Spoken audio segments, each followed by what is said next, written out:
Au cours de milliers d'années d'histoire de l'humanité, les gens ont éprouvé de la douleur et de la souffrance. Beaucoup souffrent à cause des guerres, des meurtres, des vols, des maladies, de la faim, des abus, de la corruption, de la cupidité, de la pollution, de la pauvreté, du divorce et des familles brisées. Tout le monde souhaite que ces problèmes disparaissent et pourtant, après des milliers d'années de progrès scientifiques et technologiques, nous sommes confrontés à des problèmes à une échelle sans précédent. Quelle est donc la réponse? Jésus apporta la réponse en très peu de mots. Tu aimeras ton prochain comme toi-même. Jésus le qualifia de second grand commandement. Il dit, tu aimeras le Seigneur ton Dieu de tout ton cœur, de toute ton âme et de toute ta pensée. C'est le premier et le plus grand commandement. Et voici le second, qui lui est semblable. Tu aimeras ton prochain comme toi-même. De ces deux commandements dépendent toute la loi et les prophètes. Dans cet important passage, Jésus explique qu'une grande partie de la Bible est résumée par ces deux commandements.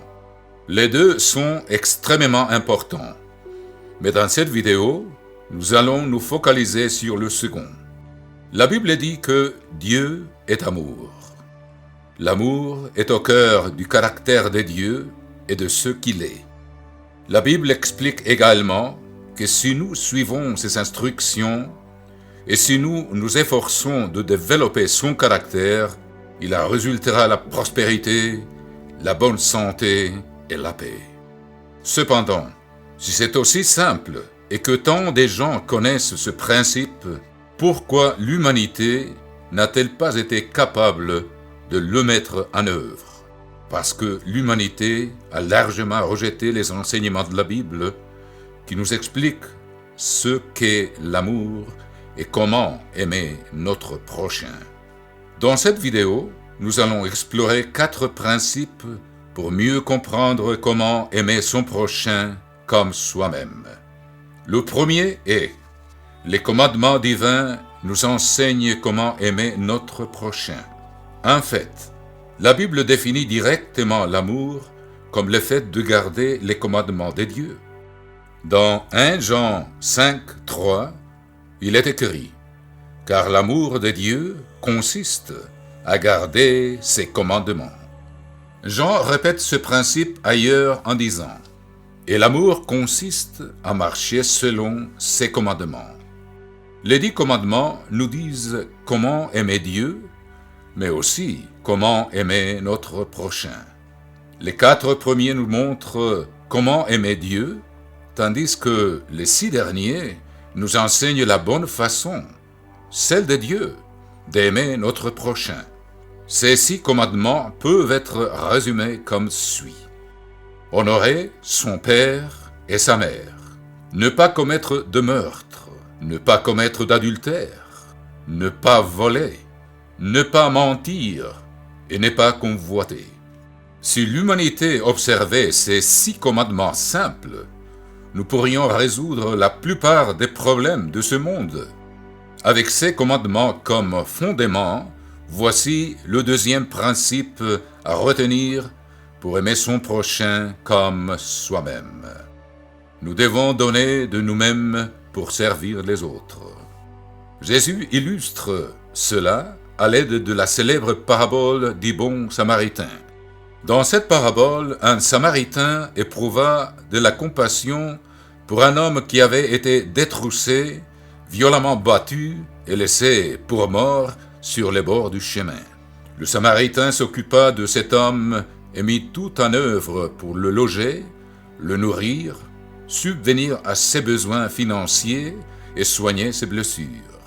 Dans cette parabole, Jésus enseigne l'importance de se soucier des autres et de répondre à leurs besoins, en montrant spécifiquement que nous devons donner de manière désintéressée de notre propre temps, de notre énergie et de nos ressources.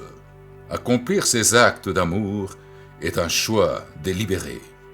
Jacques dit Si un frère ou une sœur sont nus et manquent de la nourriture de chaque jour, et que l'un d'entre vous leur dise « Allez en paix, chauffez-vous et rassasiez-vous », et que vous ne leur donniez pas ce qui est nécessaire au corps, à quoi cela sert-il? Cela consiste à aider d'autres personnes de manière active, diligente et altruiste, en particulier celles qui ont de besoins importants ou qui ne peuvent pas subvenir à leurs propres besoins. En fait, la Bible dit qu'un aspect essentiel de la religion pure consiste à aider les veuves et les orphelins dans leurs besoins. Mais les commandements et les actes en eux-mêmes ne sont pas suffisants. Donc, voici le troisième principe à considérer pour aimer son prochain comme soi-même. Notre attitude doit être sincère. Parfois, nous pouvons faire de bonnes œuvres à l'égard d'autrui de manière désagréable, sans amour ou avec une mauvaise motivation. Par exemple, quelqu'un pourrait faire une bonne action dans le seul but de se faire remarquer par une personne à impressionner plutôt que par sincérité de cœur. Jésus dit « Gardez-vous de pratiquer votre justice devant les hommes pour être vu. Ne sonne pas la trompette devant toi. Mais quand tu fais l'aumône, que ta main gauche ne sache pas ce que fait ta main droite, afin que ton aumône se fasse en secret. » Bien sûr, il est bon d'aider les autres, mais Dieu veut que les bonnes actions soient faites avec une motivation pieuse et aimante, non pas pour agrandir notre ego. Dans 1 Corinthiens 13, le célèbre chapitre sur l'amour, Paul dit « Et quand je distribuerai tous mes biens pour la nourriture des pauvres, si je n'ai pas d'amour, cela ne me sert à rien. » Dans les versets 4 à 7, nous apprenons que le véritable amour ne se vante point, mais qu'il est patient, bon, altruiste, sans être jaloux, grossier ou arrogant. En d'autres termes, le véritable amour n'implique pas seulement des gestes pour aider les autres, mais il doit être accompagné d'une attitude juste et sincère. Enfin, le quatrième principe à considérer pour aimer son prochain comme soi-même est: nous devons considérer chaque être humain du point de vue de Dieu. Essentiellement, Dieu veut que nous considérions les autres êtres humains comme il les considère. Il veut que nous apprenions à reconnaître la valeur et le mérite de notre prochain. Dieu enseigne le principe fondamental selon lequel chaque être humain est fait à l'image de Dieu le Père et de Jésus-Christ. Lorsque Dieu créa l'homme, il dit « Faisons l'homme à notre image, selon notre ressemblance. » Et Jean 3,16 explique comment Dieu donna son Fils pour chaque être humain par amour.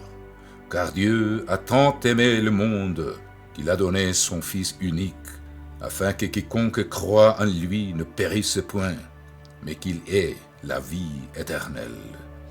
Ce verset montre aussi que Jésus-Christ était prêt à donner sa vie pour chaque être humain par amour pour eux. L'amour n'est pas seulement un sentiment que Dieu et Jésus-Christ éprouvent. Leur amour signifie agir pour servir toute l'humanité. Et en plus des Jean 3,16, de nombreuses autres écritures montrent que Dieu veut que tous les hommes soient sauvés de la mort et reçoivent la vie éternelle. Chaque être humain est non seulement spécial, mais il détient le potentiel de recevoir la vie éternelle dans la famille de Dieu, en tant que son enfant. Le fait que chaque personne de chaque nation, de chaque ethnie à travers l'histoire est faite à l'image de Dieu constitue la raison principale pour laquelle nous devons les aimer comme nous-mêmes. Cette simple déclaration résume une grande partie de la Bible et permettrait de résoudre littéralement la plupart des problèmes du monde. Si ces principes étaient mis en pratique, le meurtre et les vols cesseraient de proliférer. Le mariage, les familles et toutes les relations humaines seraient restaurées et renforcées. La faim généralisée disparaîtrait parce que chaque personne en mesure de travailler le ferait tout en donnant et en aidant ceux qui se retrouvent dans le besoin.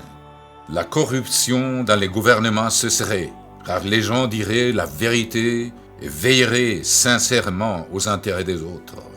Ce ne sont là que quelques exemples des problèmes qui seraient résolus si le monde suivait le simple enseignement de Jésus dans la Bible. Tu aimeras ton prochain comme toi-même. Merci d'avoir regardé, merci d'aimer et de partager et de vous abonner. Pour en savoir plus, rendez-vous sur notre site internet mondedemain.org.